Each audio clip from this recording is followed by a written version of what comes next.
La madera de las dicotiledóneas, como lo puede ser el arce, como lo puede ser el roble, se denominan comúnmente como madera dura o de frondosa, porque contienen mucha fibra, ¿verdad? Y estas vienen siendo lo que es la madera dura. Y la fibra dificulta la acción de clavar o aserrar, pero también le hace más resistente a daños mecánicos, que hace que la madera sea más fuerte. Estas cualidades hacen que la madera dura o la madera de frondosa sea un componente excelente para muchos productos duraderos. Usualmente la madera dura tiene un mayor contenido energético con respecto al peso específico de la madera de gimnospermas como las coníferas, y por esta misma razón eh, es excelente para producir leña y carbón, para cocinar, ¿verdad? Carbón vegetal, ya que arde durante mucho tiempo y el carbón vegetal se fabrica quemando madera dura en una atmósfera pobre en oxígeno, con lo que la mayoría del carbono se mantiene, mientras que los componentes líquidos de la madera se van a evaporar. Por el contrario, tenemos lo que se conoce como la madera de las coníferas, o sea, la madera de los pinos, que recibe el nombre de madera blanda o resinosa. Eh, y esto debido a que tiene menos fibra y carece de vasos, lo que hace más blanda que la madera de las dicotiledóneas. Y en términos generales, la madera de las coníferas, de los pinos, es menos densa y por tanto va a flotar con más facilidad, pero también arde con más rapidez. Y es más fácil de aserrar, pero es también más susceptible a daños. Los términos madera dura y madera blanda son usualmente generalizaciones que se hacen, ya que no todas las dicotiledóneas son madera dura, ni todos los pinos, las coníferas, son de madera blanda.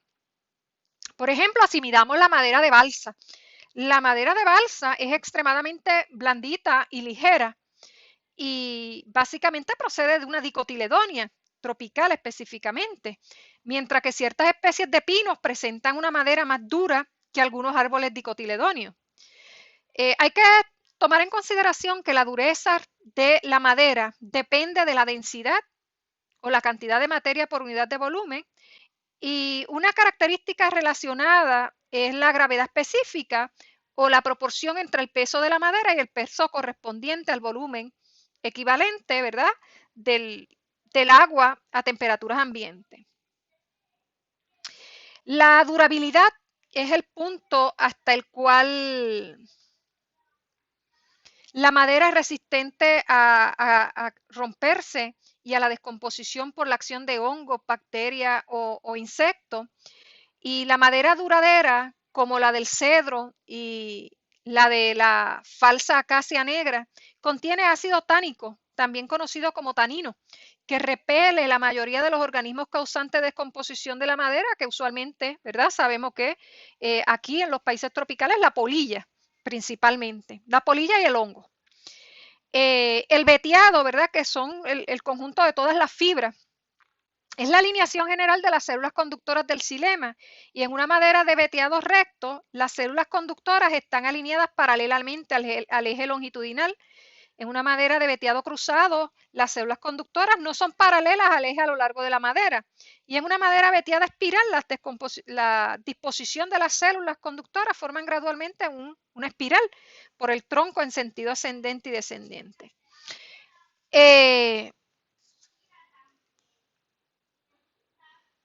La textura como tal se refiere al tamaño de las células del xilema y del floema y al de los anillos de crecimiento. Así que una textura vasta se debe a la presencia de numerosos vasos de gran tamaño y radios anchos, y una textura fina se debe a la presencia de vasos pequeños y radios estrechos. Así como una textura irregular es consecuencia de la gran diferencia de tamaños entre células tempranas y células tardías. Así que el contenido de humedad es el porciento de agua por unidad de peso, y en los bosques la madera compuesta en un 75% de agua, la madera secada, ¿verdad? Curada contiene entre un 10% y un 20% de agua, y la madera seca contiene entre un 10 y un 20% es la madera secada, ¿verdad? pero la madera seca contiene un 55% o hasta un 75% de celulosa y un 15% de un 15 a un 25% de lignina y un 20% menos de aceites, taninos y resinas y otros compuestos. Así que la proporción entre tanino y celulosa puede variar considerablemente. Y además de estas propiedades, existen otras como la nudosidad, ¿verdad? El número de nudos que puede tener la madera puede afectar la calidad y la apariencia de la madera también, entre otras características que puede tener la madera. Usualmente, ¿verdad? Hay unos conceptos, lo que se llama el duramen y la albura. Y usualmente esos conceptos se refieren como, por ejemplo, ustedes saben las chuletas estas que se utilizan de picador en las cocinas, ¿verdad? Que son así, usualmente esto una parte oscura, esto una parte más clarita, ¿verdad? Y usted puede ver los anillos de crecimiento. Pues la parte oscura es lo que se llama el duramen y la albura es la parte más clara. La albura es una madera encargada del transporte de savia bruta, ocupa el lugar más externo del tronco y ahí básicamente usted lo que va a encontrar es floema en su mayoría, en su gran mayoría. De color generalmente es más claro que la madera del duramen y tiene elementos conductores libres, obturaciones por depósitos de tilos o tílides. Y a medida que se crean nuevas capas de albura, las próximas al duramen van perdiendo su función conductor sistemáticamente, manteniéndose un equilibrio estable entre la necesidad del conductor sistemático del árbol y la superficie foliar como tal. En ocasiones, una fuerte helada puede inhibir los procesos metabólicos de la albura necesarios para pasar a duramen, impidiendo que este último se forme. La formación del duramen, que es la parte oscura del centro, se caracteriza por modificaciones anatómicas y químicas. Así en las frondosas aparecen los tilos y los tílides, ¿verdad? Y hablamos de las frondosas de la madera dura. Los tilos o tílides son expansiones vesiculares procedentes de las células de parénquima que penetran en los vasos próximos, obturándolos en mayor o menor grado. En las coníferas, el duramen coloreado contiene mucha más resina y aceite que penetran por los intersticios de la pared celular. Esta impregnación reduce con su presencia la hinchazón y la merma, así como la penetración de líquidos.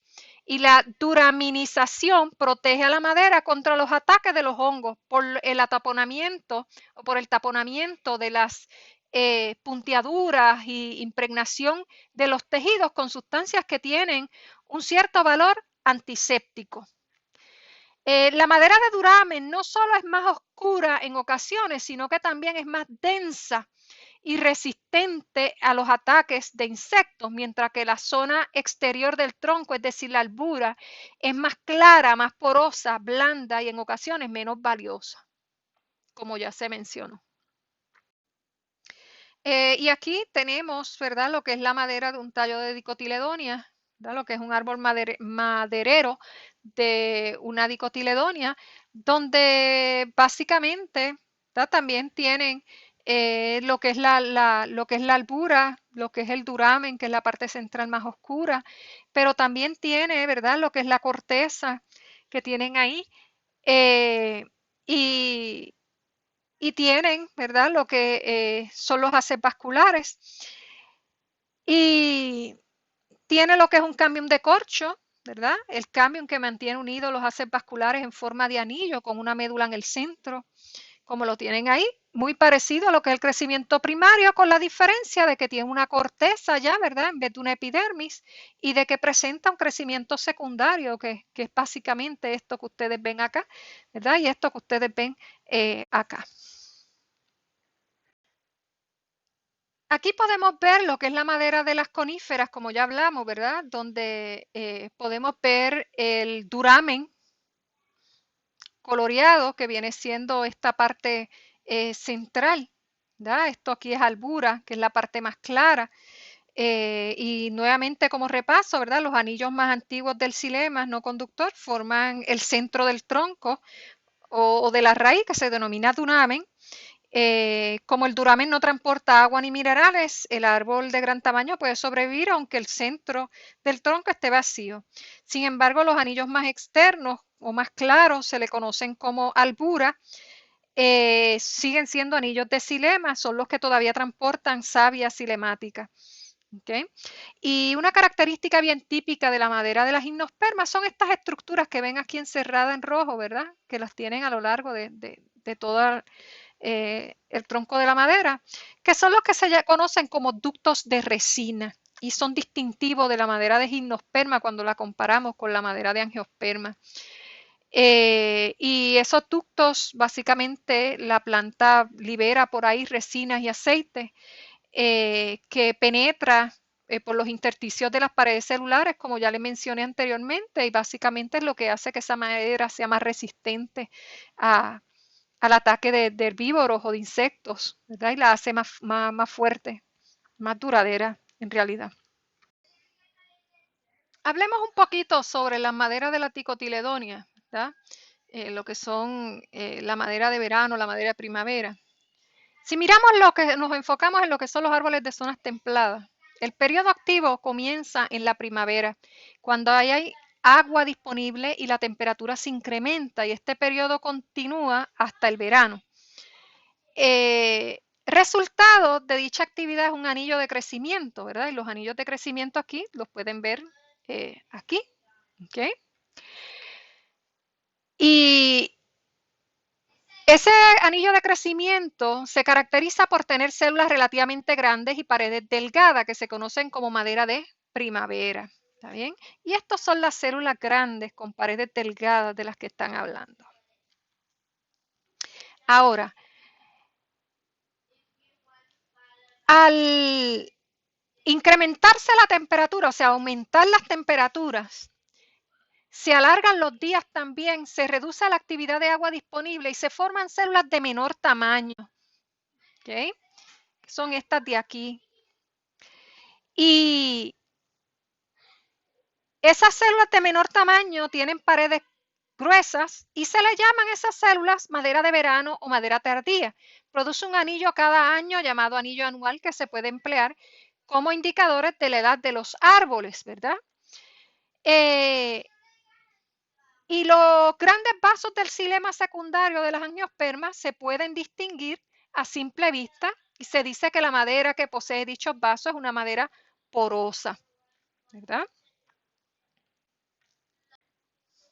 Así que tenemos que los anillos de crecimiento son visibles a causa de la distinción entre la madera temprana producida en la primavera y la madera tardía producida al final del verano o durante el otoño. ¿Okay? El ancho de un anillo de crecimiento puede aportar datos sobre la estación en que se produce ese anillo. Y un anillo grueso es resultado de una estación con buenas condiciones de crecimiento, mientras que un anillo delgado, por ejemplo, indica todo lo contrario. Las variaciones en la anchura del anillo debido a factores ambientales tienen lugar cuando el agua, la temperatura y la nutrición resultan limitantes para la capacidad de crecimiento del árbol. Por el contrario, cuando el agua es abundante, la tierra es buena y la localización de ese árbol es la correcta, los anillos son mucho más uniformes. Los modelos de distribución de los vasos en los anillos anuales varían según la especie de planta de la que estemos hablando, ¿verdad? Y algunos árboles, como lo es el roble, presenta madera de anillos porosos, en la que los vasos se originan principalmente en la madera de primavera. En otros árboles, como el álamo o el arce, los vasos se originan por todo el anillo anual, según un patrón que se conoce como la madera de poros difusos. Los anillos de crecimiento pueden variar no solo en ancho, sino que también en el tamaño de los poros, en cuán compactos estén esos poros.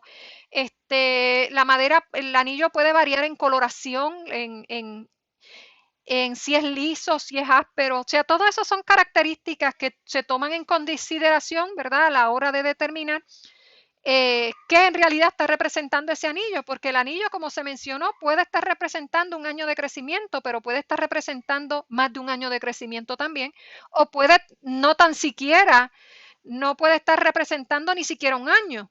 Va a depender de qué condiciones se dan y cómo esté ese anillo. En esos anillos pueden haber daños mecánicos ocasionados por insectos, pudo haber una plaga en particular que detuvo ese anillo de crecimiento y eso se va a poder ver en ese anillo de crecimiento. O sea que el anillo de crecimiento hay que estudiarlo con detenimiento para determinar si corresponde a un año o no. Usualmente, ¿verdad? Se utilizan o se cuentan para tener una idea generalizada de la edad del árbol, pero no necesariamente es exactamente esa la edad del árbol. Puede ser un poco más, puede ser un poco menos. Aquí básicamente lo que le está mostrando es una madera de dicotiledonia donde presenta 3 anillos de crecimiento, ¿verdad? Uno, el dos, 3 anillos de crecimiento correspondiente, ¿verdad? Hipotéticamente a 3 años de crecimiento. Y decimos hipotéticamente porque ya mencionamos, ¿verdad? Que el anillo de crecimiento no necesariamente representa exactamente un árbol, un año de vida de ese árbol. Aquí en esta imagen, ¿verdad? En esta laminilla, tenemos que en lo que es el camium de corcho ha reemplazado lo que es el tejido protector de epidermis a una peridermis y que esa peridermis consiste principalmente de células de corcho, de fibras de floema, produce también sustancias como suberina que la hacen impermeables al agua y tenemos que recordar, ¿verdad?, que las células de corcho son células que están muertas. ¿Okay? Bien, cuando nosotros vamos a un almacén de madera, encontramos diversos aspectos dependiendo de cómo estén cortadas estas maderas. La estructura de la madera puede estudiarse según 3 planos de secciones, lo que es un plano tangencial, un plano transversal y un plano radial, ¿verdad? Un corte transversal, lo que se llama un cross section, ¿verdad? En lo que su libro se refiere como un cross section, proporciona una sección circular de través, o sea, usted tiene el tronco del árbol y usted hizo un corte de esta forma en el tronco, esos son cortes transversales. Eso significa que este plano aquí, este plano que tiene aquí, eso es un corte transversal. Usted cortó así. Ahora bien, lo que es un corte radial es longitudinal y atraviesa el centro del tallo. O sea, el corte radial viene siendo como cuando usted corta un pedazo de pay. Usted corta un pedazo de pay como este que está aquí y usted básicamente cruzó el centro, cortó del centro hacia afuera, como un pedacito de pay. Un corte tangencial, por el contrario, es también longitudinal, pero atraviesa el radio en ángulo recto en lugar de atravesar el centro del tallo. ¿A qué nos referimos ahí? Pues muy sencillo. Básicamente, si usted tiene una chuleta, un corte transversal, ¿verdad? Aquí tiene el centro. Si cortó así, es un corte radial esto que tiene aquí. Si cortó de esta forma, es un corte transversal. Pero si usted hace cualquier corte en cualquier dirección sin tocar el centro del tronco, esos son cortes tangenciales. ¿Okay? Son cortes tangenciales. En cuanto a la madera industrial, se puede obtener tablas, tablones o palos, ¿verdad?, rectangulares mediante 2 procesos. Lo que se conoce como el aserrado tangencial, donde los anillos de crecimiento son muy variados y suelen ser líneas onduladas. O sea, usted lo que observa en la madera son cicatrices de esta forma, ¿verdad? Sí. Y como este tipo de madera se suele con varias, apenas se utiliza en proyectos de construcción, ¿okay? Pero el aserrado radial o al cuarto, ¿verdad? Son los anillos de crecimiento, dibujan líneas paralelas dispuestas a lo largo de la tabla. ¿Okay? Ahí estamos hablando de tablas, estamos hablando de palos, palos 2x2, 4x4, ¿verdad? O tablas 1x3 o 2x3 o 2x4, tablones. Y ahí usualmente usted ve que los anillos se observan como que paralelos unos con otros, de esa forma o de esta forma, ¿verdad? Pero usualmente a las tablas usted no le puede ver esos anillos o esas cicatrices como tal. Eso usualmente se lo ve a los paneles. A los paneles se le puede ver eso. Y mientras más de estas cicatrices tenga, de estos espirales, ¿verdad? Más barata es la madera porque a la larga se seca, se encoge y esto se cae y se hacen rotos. ¿Está bien? Así que mientras más de esto tenga, más barata, mientras más uniforme, más cara sería ella. ¿Está bien? Ahora veamos aquí. Aquí nosotros tenemos 6 laminillas de microscopio. La parte de arriba corresponden a los pinos, la parte de abajo corresponden a las dicotiledonias, ¿verdad? En este caso Quercus alba, y arriba el Pinus strobus. Si miramos una superficie transversal, ¿verdad? En este caso la superficie transversal viene siendo esta en el caso del pino y viene siendo esta en el caso de la dicotiledonia. Es aquella que se realiza perpendicular al eje longitudinal del árbol. ¿Cómo usted diferencia uno del otro? Pues en el del pino es muy fácil porque hablamos de que tienen unos ductos de resina, que son estos que tenemos aquí, ¿verdad?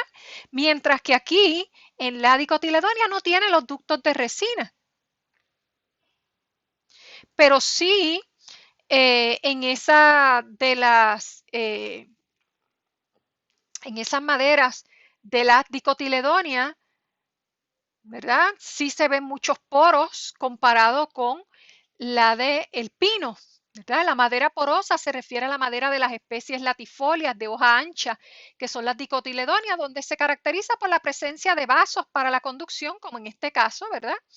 Y los distintos poros que tiene. Mientras que la madera no porosa se refiere a la madera de las coníferas o de los pinos, donde no existen vasos para la conducción de agua y de nutrientes, pero sí tienen unos ductos de resina. ¿Okay? Tenemos también ahí, podemos ver lo que son las superficies longitudinales tangenciales, que viene siendo esta. Déjame borrar primero para que no se me confunda.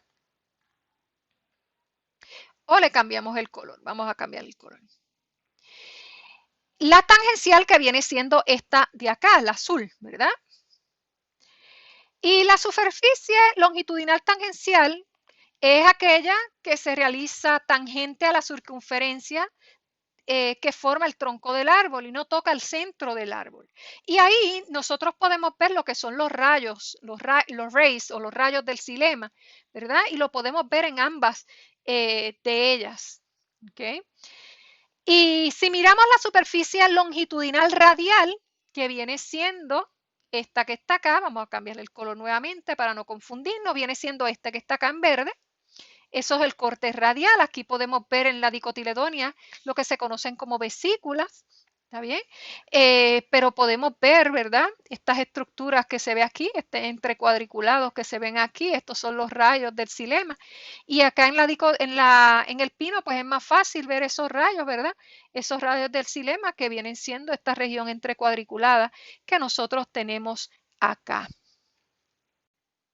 Algo característico también que las maderas de los pinos es que se pueden diferenciar claramente, ¿verdad? Lo que son las punteaduras. Las traqueidas se alinean unas con otras para formar un sistema continuo de conducción de agua, como vimos cuando hablamos del xilema y el floema. Y la pared celular secundaria de una traqueida presenta unas regiones más finas denominadas punteaduras.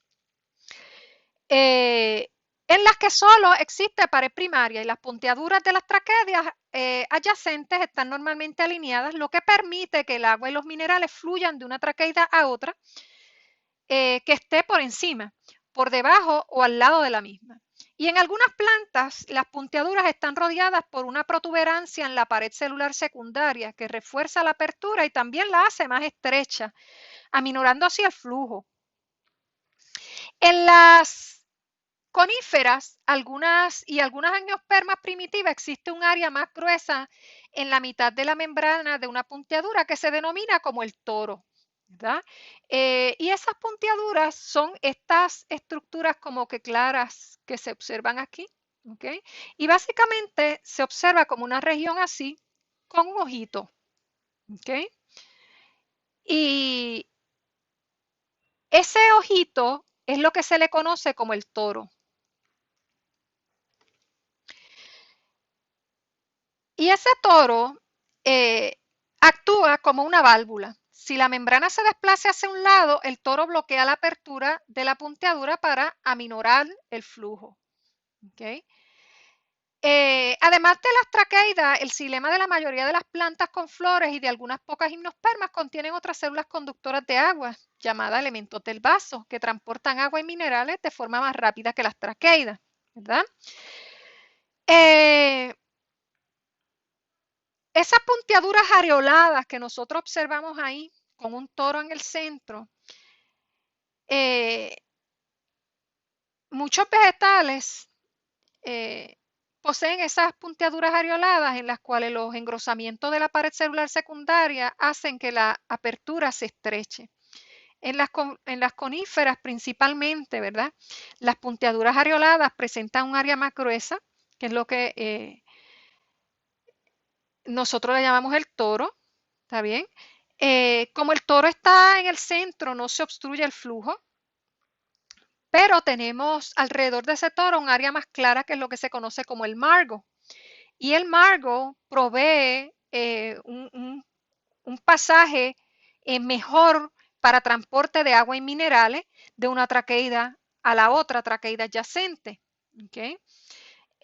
Por lo tanto, básicamente es el sistema de transporte como tal, lo que nosotros estamos viendo ahí de una forma más visible. Y son más visibles estas estructuras, estas protuberancias o estas punteaduras en los pinos. Así que usted sabe si es un corte radial de pino o un corte radial de dicotiledonia, usualmente por el cómo se observa también el corte radial. Usted tiene un corte transversal con ductos de resina, pero usted tiene un corte radial donde usted puede ver estas punteaduras, ¿verdad? Con un torus y un margo, que es la parte más clara o la parte más externa del toro, que son las estructuras de transporte en el haz vascular, específicamente en lo que es el xilema, como tal, las traqueidas del xilema. A modo de resumen, ¿verdad? A modo de resumen, el color de la madera no se lo da la celulosa. La celulosa es un material básico en la composición de la madera y no tiene color. El color de la madera lo va a definir las sustancias que se encuentran en el lumen celular o impregnan las paredes, tales como pigmentos taninos, resinas, gomas, productos derivados, que a su vez pueden variar con el tiempo por oxidación. Así que el color depende de la especie, de la edad, de las condiciones de crecimiento y del clima. Y es una de las características más importantes en la industria de decoración, la ebanistería, los muebles, ¿verdad? Entre otras. Y dependiendo del color es el costo también. En adición a eso, ¿verdad? Podemos resumir la madera. Podemos resumir en lo que es la madera de gimnosperma, que es una madera más homogénea que la de las angiospermas y está formada por traqueidas y células parenquimatosas, mientras que la madera de angiosperma es considerablemente más compleja que el de la gimnosperma. Además tiene traqueidas y células parenquimatosas de los radios y tiene elementos del vaso, tiene varios tipos de fibras y parenquimas axiales también.